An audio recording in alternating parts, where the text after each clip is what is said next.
Wabarakatuh. Baik, jumpa lagi dengan saya Eryudia Mulyani. Kali ini saya akan menjelaskan terkait dengan materi analisis kadar abu pada bahan pangan. Ya, inilah kurang lebih yang akan saya jelaskan terkait dengan kadar abu pada bahan pangan.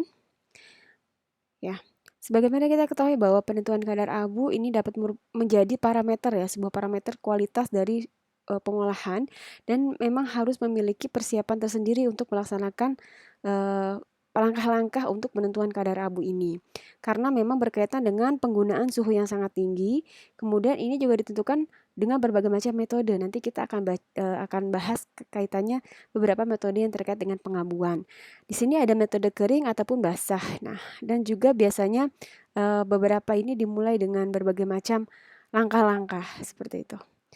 Nah, berikut adalah tujuan dan apa sih yang mau kita lakukan dalam analisis kadar abu ini? Ya, kita tahu bahwa abu di sini merupakan zat anorganik ya, merupakan sisa pembakaran zat organik dalam bahan pangan. Bahan pangan di sini 96% bahan organik dan air. Tujuannya dari analisis ini yaitu untuk menentukan kualitas, pengolahan, jenis bahan dan parameter nilai gizi pangan. Kita tahu bahwa pengabuan di sini merupakan suatu tahap yang pertama yang harus dilakukan untuk menentukan kadar mineral yang spesifik dari suatu bahan pangan. Apa sih manfaatnya dari analisis ini ya? Untuk apa sih sebenarnya dilakukan pengabuan gitu? Ya, kurang lebih beberapa manfaat atau kegunaan dari analisis kadar abu dan mineral ini. Yang pertama yaitu pembuatan label konsentrasi dan tipe mineral ya. Kemudian penentuan kualitas pangan dari suatu bahan pangan ya, dari rasa, kemudian dari penampakan, kemudian dari tekstur dan kestabilan pangan ya, yang dipengaruhi oleh konsentrasi dan tipe mineral. Kemudian juga ada stabilitas ya, stabilitas mikrobiologi yang mana kandungan mineral yang tinggi kadang memang bisa menghambat organisme yang tumbuh ya, tertentu gitu. Kemudian juga merupakan klaim gizi dari keamanan pangan ya, yang beberapa mineral di sini sangat penting untuk asupan yang sehat. Seperti apa?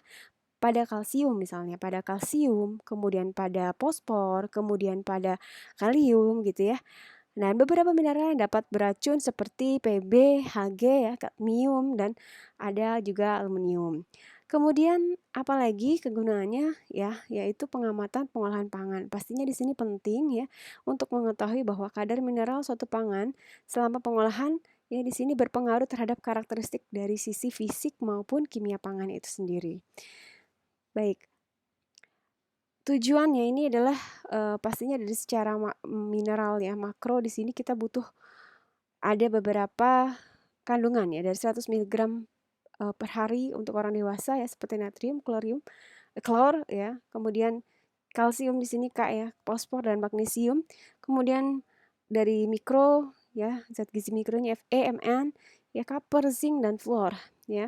Nah, bentuk-bentuk pangan di sini juga bisa berupa garam organik ya, berupa garam asam malat ya, oksalat, asetat, pektat ya. Dan di sini ada garam anorganik, garam fosfat, karbonat, sulfat dan nitrit. Kemudian ada juga senyawa kompleks organik lainnya gitu.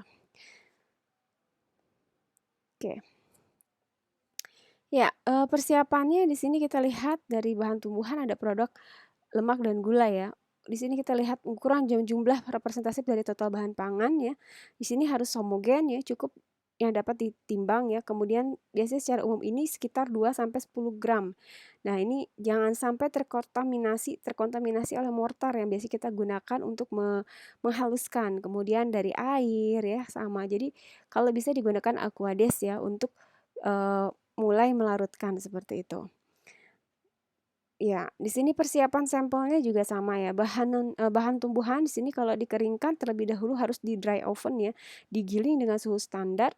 Kemudian bahan untuk analisis lainnya juga perlu dipertimbangkan suhunya dan bahan segar itu biasanya di sini dikeringkan ya dalam 2 tahap ya, 55 derajat Celcius dan 100 derajat Celcius ya untuk mencegah artefak ligninnya. Nah, bahan dengan moisture kurang dari 15% ini juga dapat diabukan tanpa pengeringan terlebih dahulu. Jadi kalau misalnya dia kurang dari 15 otomatis dia karena sudah kering ya, jadi bisa diabukan tanpa pengeringan, jadi tidak perlu pengeringan dulu gitu. Karena biasanya yang dikeringkan itu kalau misalnya dia lebih dari 15%. Nah, sebenarnya kadar abu sendiri itu menggambarkan apa sih? Menggambarkan kandungannya, jumlah total mineral pangan. Mineral analat yang dapat dengan mudah dibedakan dengan komponen pangan lainnya, yaitu mineral yang tidak musnah oleh pemanasan dan memiliki volatilitas yang cukup yang rendah gitu ya. Dan prinsip pengabuan di sini juga tadi mungkin sudah sedikit bahas ya, disinggung bahwa air dan bahan-bahan organik akan hilang dalam pembakaran dengan suhu tinggi. Tadi kaitannya kalau pada pengabuan memang prinsipnya adalah menggunakan suhu tinggi.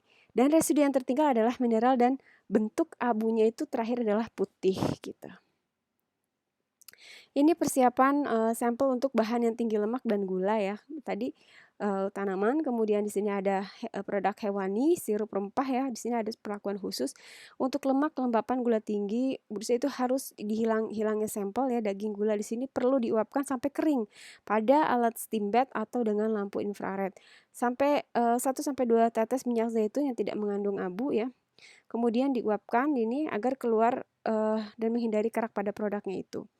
Nah, ini metode pengabuan ya. Tadi sedikit saya singgung kaitannya dengan metode pengabuan banyak yang biasa dilakukan ya, baik secara langsung maupun yang tidak langsung. Apa saja yang langsung kita lihat di sini adalah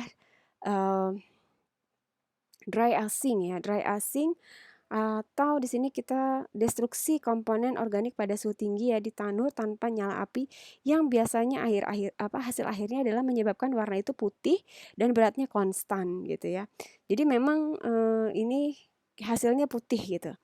Kita perlu tahu bahwa sebenarnya ada 3 prosedur pengabuan ya. 2 diantaranya itu adalah dipelajari dari dry dan wet icing. Jadi di sini sama ini ya. Nah, itu yang satu lagi adalah kita sebut dengan low temperature plasma dry etching ya. Jadi di sini ada 3 sebenarnya ya, tapi yang biasa digunakan ini langsung tidak langsung wet etching. Wet ini yaitu dengan akomodasi komponen organik sampel dengan kombinasi asam sulfat dan asam nitrat. Jadi ini yang tidak langsung ya. Dan penentuan ini tergantung dari tujuan analisisnya, mau seperti apa, kemudian tipe bahan pangannya juga seperti apa, dan ketersediaan alat yang digunakan seperti apa. Nah, ini dry ash ya. Dry ash di sini destruksi semua organik pada suhu tinggi 500 sampai 600 ya. Bahan tinggi kadar air yang kemudian dikeringkan terlebih dahulu dan wadah yang digunakan harus disesuaikan dengan jenis bahan yang diabukan tadi seperti apa. Nah, temperatur di sini ya bisa dilihat bahwa zat gizi kalium, natrium, sodium, kalsium, dan klor, sini sama fosfor itu dapat menguap sehingga suhu dapat dikomposisi ya senyawa tertentu. Kurang lebih 2-8 jam. Ini dry washing ya. Kalau wet, prinsipnya pengabuan basah adalah memberikan reagen kimia tertentu ke dalam bahan sebelum digunakan untuk pengabuan. Contohnya di sini dipakai asam sulfat plus potasium ya, sulfat di sini yang mana di sini juga menggunakan yang ketiga ada asam nitrat di mana menurunkan suhu digesti hingga 350 derajat Celcius. Oke, kemudian asam perklorat dan asam nitrat juga di sini digunakan untuk bahan yang sulit mengalami oksidasi. Seperti itu.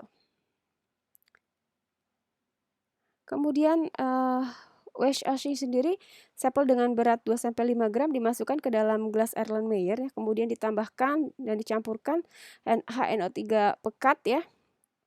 Kemudian perbandingannya juga HNO3 pekat dan HCl4 ya, di sini 4:1 sebanyak 10 ml dan ditutup dengan gelas arloji.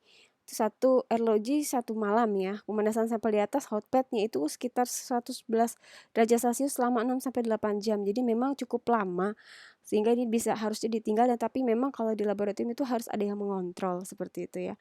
Larutan hasil destruksi lalu dimasukkan dalam labu ukur 10 ml dan ditambahkan HNO3 10% ya sampai tanda batas. Jadi nanti dilihat tanda batas seperti apa. Dan larutan tersebut siap untuk penggunaan pengukuran SSA seperti itu. Perlu kita tahu bahwa penggunaan muffle furnace ya capable ini temperaturnya sekitar 500 sampai 600 ya, dan ada juga penggunaan air ya, volatiles dan vaporize ya, di sini juga sama ya. Kemudian beberapa mineral lainnya juga dikonversikan dan dioksidasi ya, sulfat, fosfat, kemudian chloride dan silicates ya. Nah, seperti misalnya elemen Fe, kemudian Se, Pb gitu ya. ini mungkin partially di sini volatile, jadi dia harus dengan prosedur. Jadi memang beberapa menggunakan metode yang lain ya, harus digunakan untuk pengabuan ini jika memang step yang pertama ini tidak cocok atau kurang sesuai, maka untuk lebih elemen yang spesifik itu memiliki metode yang lain seperti itu. Oke. Ini konten ya, di sini adalah es konten ya dari beberapa makanan ya, bisa dilihat di sini ada beberapa sumber item, cereals, dairy products ya, fruits and vegetables, milk, poultry dan fish ya di sini ada.